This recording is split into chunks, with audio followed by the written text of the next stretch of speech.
Hey folks, Phil Beeman here. Just to follow up on the bottle feeding. These bottles have been on the hives for I think 2 weeks now, and the ones that are hungry have taken it. So this bottle here, uh, totally empty. This closer one you can still see basically untouched. That hive might be too far gone, or it's just not hungry. And then one here, still working. Uh, and the hard part, I'd say that bottle's empty. One of the challenging parts of this is getting that bottle back out of there to refill it without having a lot of bees up your skirt. So I like to just pull it out. Just a little bit of syrup left in there. I think I'll leave that. That's why it's still so agitated.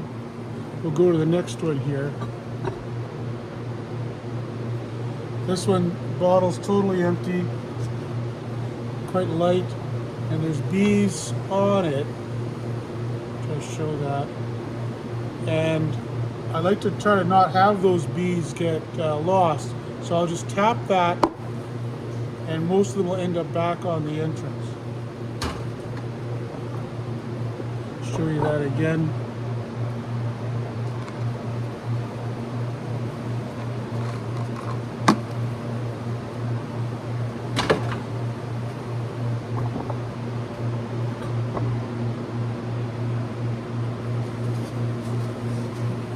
I'll do it this way. And I just work down the rows, and one of the maybe satisfying things about this is every hive has emptied its bottle. This one has not. But every hive that's emptied its bottle is like, yes, that's a winner.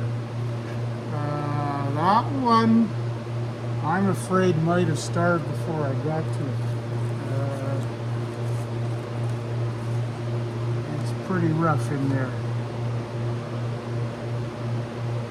So, and then what I'll tend to do, especially if we're getting close to the bees starting to move out, is I don't want a whole bunch of these bottles full. So I'll actually take that bottle that looks like they're not interested in it, whether they're dead or they're just not hungry, and then I'll take that bottle and give it to one that really is hungry and let them finish it up, so that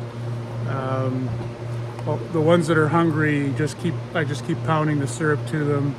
The ones that are kind of sketchy, we might get another bottle back to them, we might not. But if they're not taking it, there's no point leaving it there. That syrup will actually crust up. Let me see if I can find. Oh yeah, here. So here's another one.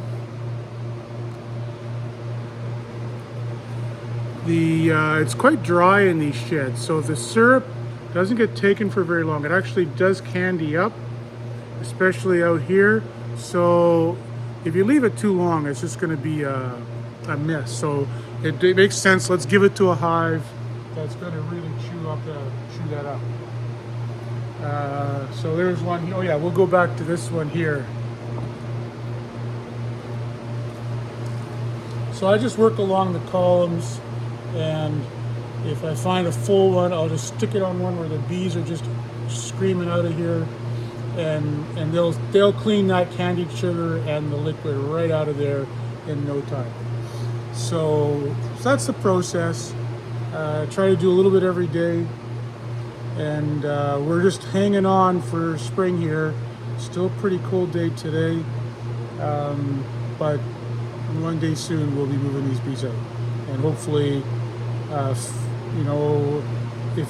on an hour work I can feed probably 100 hives, and if I save one, that's a pretty good payday. So that's my thinking on this.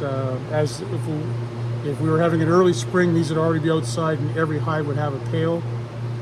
Because we're a little slow this year, thinking we're at least the snow's still up out in the fields. Everything stays white with fresh snow.